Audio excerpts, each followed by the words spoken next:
नमस्कार मित्रांनो, स्वागत आहे तुमचे देश-विदेश करंट अफेअर्स या आपल्या YouTube चॅनलमध्ये.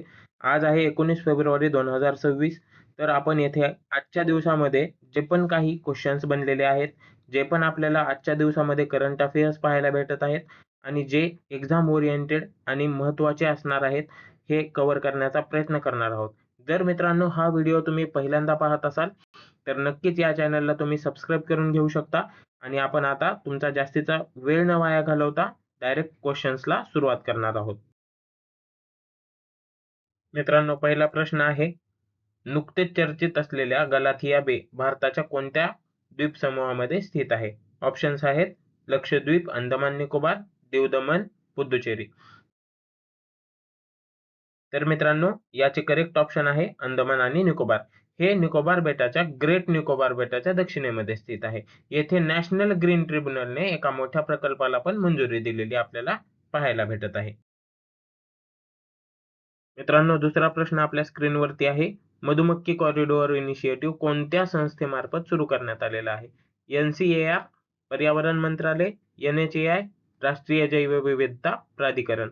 तर मित्रांनो, NCAR म्हणजे मराठीमध्ये भारतीय कृषी संशोधन परिषद आणि NHAI म्हणजे राष्ट्रीय महामार्ग प्राधिकरण. तर याचे आपल्याला ऑप्शन पाहायला भेटत आहे. करेक्ट ऑप्शन NHAI म्हणजेच national highway authority of India. यामध्ये महामार्गाच्या कडेला फुलांची झाडे लावून मधमाशा आणि परागीभवनासाठी कॉरिडॉर तयार करणे हा आहे. प्रश्न क्रमांक 3 आहे मित्रांनो. तुलबुल नेव्हिगेशन प्रोजेक्ट कोणत्या नदीवर स्थित आहे? चिनाब, रावी, सिंधू, झेलम. तर याचे करेक्ट ऑप्शन पाहायला भेटत आहे झेलम. हा प्रकल्प झेलम नदीवर असून उलर सरोवरच्या काठावर स्थित आहे. तर चौथा प्रश्न आहे मित्रांनो, बायो एशिया 2026 समिट याचे आयोजन कोणत्या शहरात करण्यात आलेले आहे? बंगलोर, हैदराबाद, पुणे, चेन्नई. तर याचे करेक्ट आन्सर आपल्याला पाहायला भेटत आहे हैदराबाद. हैदराबादमध्ये तेलंगणाचे मुख्यमंत्री रेवंत रेड्डी यांनी याचे उद्घाटन केलेले आहे. तर ऑप्शन लक्षात ठेवा मित्रांनो, हैदराबाद.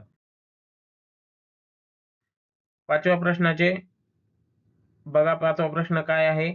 आसाम सरकारने टी ट्राइब्स साठी वर्ग 1 आणि वर्ग 2 नोकऱ्यांमध्ये किती टक्के आरक्षण मंजूर केलेले आहे? 5%, 2%, 10%, 3%. तर याचे करेक्ट ऑप्शन पाहायला भेटत आहे 3%. यापूर्वी केवळ वर्ग 3 आणि वर्ग 4 मध्ये आरक्षण होते. आता वरिष्ठ पदांवरही 3% आरक्षण भेटणार आहे. मित्रांनो, 6वा प्रश्न आहे. भारताचा पहिला under water road cum rail बोगदा कोणत्या नदीखाली बांधला जाणार आहे? गंगा, ब्रह्मपुत्रा, गोदावरी, यमुना. तर मित्रांनो, यामध्ये ब्रह्मपुत्रा हा आपल्याला ऑप्शन पाहायला भेटत आहे. तर यामध्ये बोगदा हा आसाममध्ये स्थित असलेल्या ब्रह्मपुत्रा नदीच्या खाली बांधला जाणार आहे. तर मित्रांनो, 7वा प्रश्न आहे. ऑपरेशन स्ट्राइप्स अंतर्गत एक्सप्लोरर नावाच्या वाघाला कोणत्या राष्ट्रीय उद्यानात सोडण्यात आलेले आहे? याचे ऑप्शन्स आहेत काझीरंगा राष्ट्रीय उद्यान, ऑप्शन बी आहे जिम कॉर्बेट राष्ट्रीय उद्यान, ऑप्शन सी आहे पापीकोंडा राष्ट्रीय उद्यान, ऑप्शन डी आहे ताडोबा अंधारी राष्ट्रीय उद्यान. तर मित्रांनो, पापीकोंडा राष्ट्रीय उद्यान हे याचे करेक्ट ऑप्शन आहे. पापीकोंडा राष्ट्रीय उद्यान हे आंध्र प्रदेशामध्ये आहे. वाघांचे संवर्धन करण्यासाठी हा उपक्रम राबवण्यात आलेला आहे.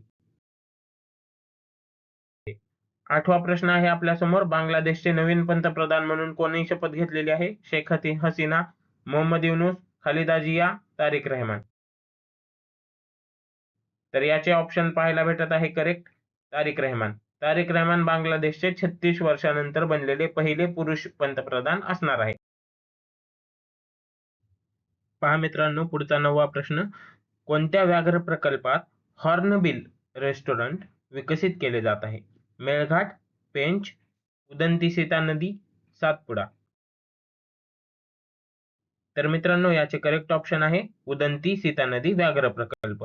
छत्तीसगडमध्ये हॉर्नबिल पक्ष्यांसाठी फळे देणारे झाडे पण लावण्यात आलेली आपल्याला पाहायला भेटत आहे. मित्रांनो, आपण 10वा प्रश्न पाहत आहोत आता. आगामी 2027च्या जनगणनेमध्ये कोणत्या समुदायाचा समावेश केला जाणार आहे? शेवटची नोंद ही 1931 मध्ये घेतली गेलेली होती. तर ऑप्शन आहे विमुक्त भटक्या आणि अर्धभटक्या जमाती, फराशी समुदाय, केवळ डोंगरदऱ्यातील आदिवासी, वरीलपैकी कोणताही नाही. तर मित्रांनो याचे करेक्ट ऑप्शन आहे विमुक्त भटक्या आणि अर्धभटक्या जमाती. 1931 नंतर प्रथमच या जमातींची गणना 2027च्या जनगणनेत केली जाणार आहे. तर धन्यवाद मित्रांनो. हे होते आजचे करंट अफेअर्सचे क्वेश्चन्स. हे क्वेश्चन्स खूप महत्त्वाचे आहेत. तुम्ही जर कोणत्याही एम-पी-एस-सी, यू-पी-एस-सी, बँकिंग, स्टेट एक्झामची तयारी जर करत असाल, तर हे सर्व प्रश्न तुम्हाला खूप अत्यंत महत्त्वाचे आहेत. तर तुम्ही जर हा व्हिडिओ पहिल्यांदा या YouTube चॅनलवरती पाहिला असेल, तर नक्कीच या YouTube चॅनलला सबस्क्राईब करा आणि तुमचे कधीही देश-विदेश या करंट अफेअर YouTube चॅनलमध्ये स्वागतच आहे. तुम्हाला दररोज हे क्वेश्चन्स डेली अपडेट केले जातात आणि अशाच क्वेश्चनसाठी लाईक करा, शेअर करा आणि सबस्क्राईब करायला मात्र विसरू नका. चला तर मग पुढच्या व्हिडिओमध्ये नक्कीच लवकरात लवकर भेटू.